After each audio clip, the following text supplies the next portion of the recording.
So originally I had my reading goal set at 50 books because I was like, I can do that, no problem. Got halfway through the year, only read about 3 books. So I had to change my reading goal to 25 books, and I didn't even make that. I was kind of close, but not. Don't judge me. Even though I only read 18 books this year, I feel like I've read some pretty good books. So I just wanted to tell you guys So this is what I read in 2022 and what I rated them. I was about to say, well, technically I didn't actually start to get back into reading until October. So I read a lot since October, but that's just excuses. I'm just making excuses for myself to make myself feel better. And you know what? It's kind of working.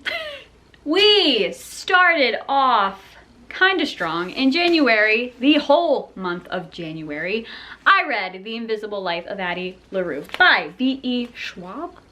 Is that how you say it? This book I did not like.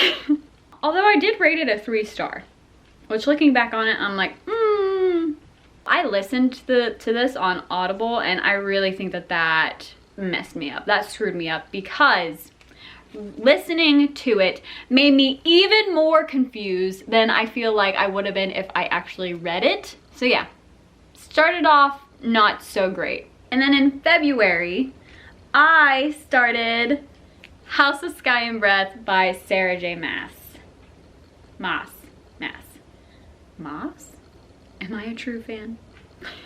This was a brick of a fucking book, and I didn't really like it. I did rate it a 3-star though. What is up with that? I mean, it was okay. It was really fucking boring, actually. Everyone read this book, and a lot of people liked it. A lot of people didn't. I was in the people that I was kind of like in between.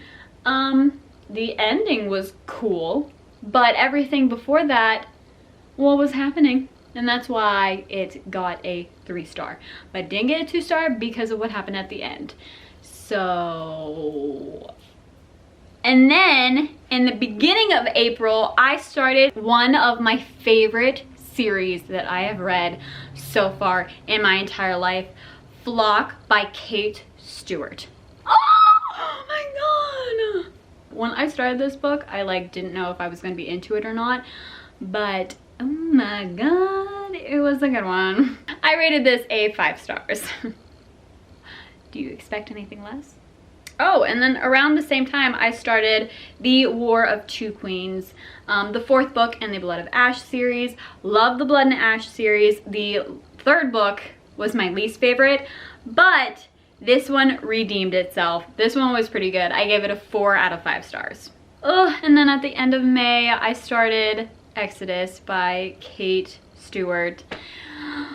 This book ripped my heart out, and I gave it a 5-star. Oh man, this series is so good. Funny thing though, I've never finished it. This is the type of book that I wish I could go back and read for the first time again.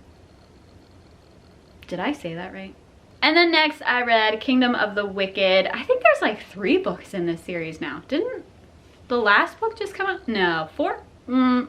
Obviously you can already tell that I didn't like this book because I didn't stick with it. I gave this book a 2-star. Oh my god, that's funny. I just thought it was boring. I thought it was really boring, and so many people are like, oh my god, well you need to pick up the 2nd book, and I'm just like, I literally have no desire. I'm done. I don't want to read about it. I thought the concept was cool. Love anything that has 7 deadly sins in it, but I couldn't stand the main character, and I couldn't stand Wrath. It was boring. 2 stars. Then I read These Hollow Vows by Lexi Ryan, and I was surprised with this. I thought that was cute. It wasn't cute. It was okay. I gave it a 3-star. Everyone was comparing this to Throne of Glass, and I get it only because of the love triangle that's happening, but other than that, that's the only similarity that it had. I thought it was okay. And then I read Beach Read by Emily Henry. Can you guys guess when I read this?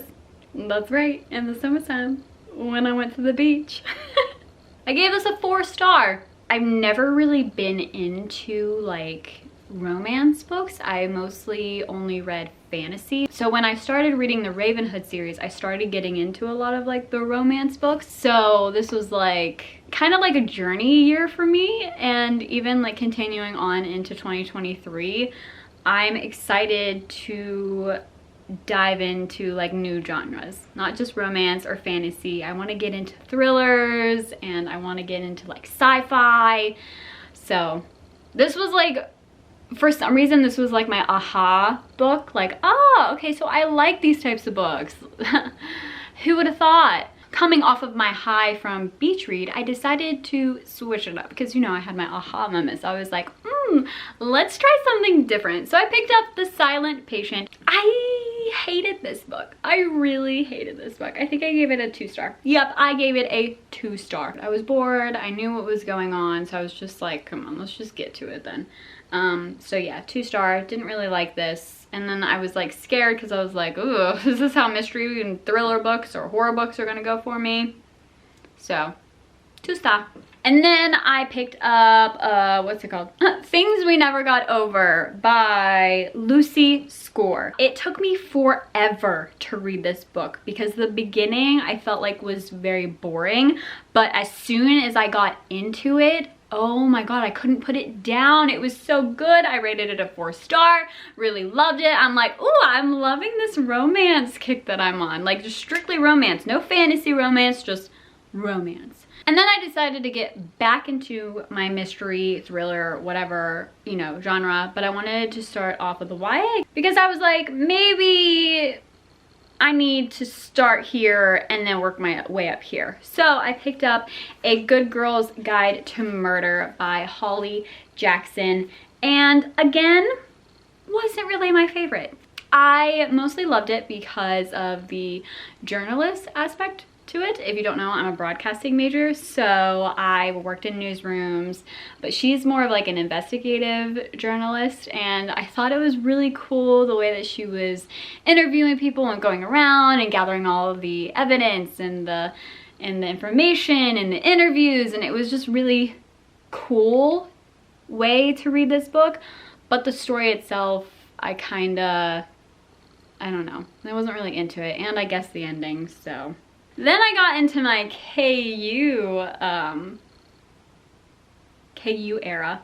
Wait, things we never got over is KU, right? Yeah. Oh, and Flock and Exodus, whatever, you know what I mean. So I read Icebreaker along with everybody else who was obsessed with this book. And like everybody else, I was obsessed with it. I gave it a 5-star.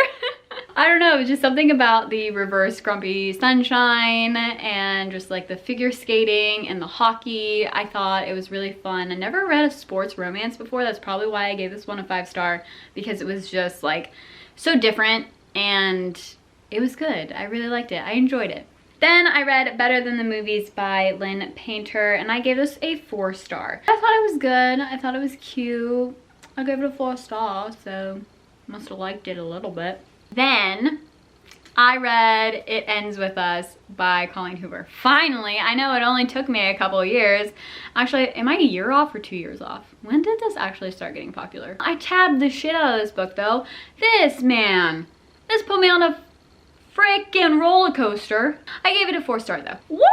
And then we got into another KU series, Twisted Love. This was the first book in the series. Didn't really know what I was getting into. I enjoyed it. It wasn't bad. I gave it a 3-star. Okay, that makes sense. It was good. Wasn't great, you know? Then I finally found a thriller mystery. I keep saying it that way because I literally have no idea what genre this is. Is it thriller mystery? Is it mystery? Is it thriller? Is it thriller horror? Is it thriller? Is it mystery horror? Is it horror? It goes on and I have no idea. But it is The House Across the Lake by Riley Sager, and let me tell ya, I loved this book. Oh, for some reason I only gave it a 4-star. Interesting. I would probably look back on this and give this a 5-star. The mystery of it and the twist on at the end, it was just so good. I loved it. And I can't wait to read more Riley Sager books. Like, I have them all in my Amazon like wish list. I'm like, I'm going to buy them all. Buy them all. And then because I couldn't wait to get the actual copy of it, I went ahead on my Kindle and read Twisted Games. This book, I gave this book a 5 stars because it deserves 5 stars, okay? I haven't read the other books in the series. I'm chipping away, you know, but right now, this one's my favorite. It's literally like a spicy princess diaries, and you can't ask for more. You literally can't. You can't ask for more. Not you couldn't ask for more, you can't ask for more, because this book was a masterpiece, okay? And finally, the last book that I read in 2022, I think. I'm reading books right now, and we're a week away. This is the day after Christmas. So, will I finish those books? Probably not. So I'm gonna say that this is the last book that I read in 2022, and that is Dance of Thieves by Mary E. Pearson. And I'm kicking myself for not reading this sooner because I love Mary E. Pearson. I love the Remnant Chronicles. I read them twice, like all the way through. I have them on Audible. I have them in physical copy. Like, what am I doing? What was I doing? Why did I just read this now? Gave this a 5-star. And it deserves a 5-star. This is so good. And I felt kind of stuck there for a minute because I felt like I was reading a lot of romance books and like thriller books, and I haven't read a fantasy book in a while. I needed a good fantasy book, and this was the perfect one to read to get me back into fantasy. Oh my God, this book was just so good.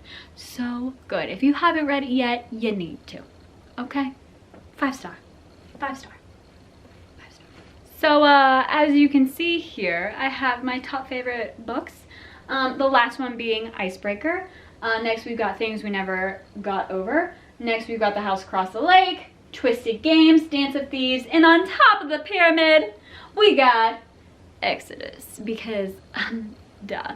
So 18 out of 25, I guess that's not bad. But guess what?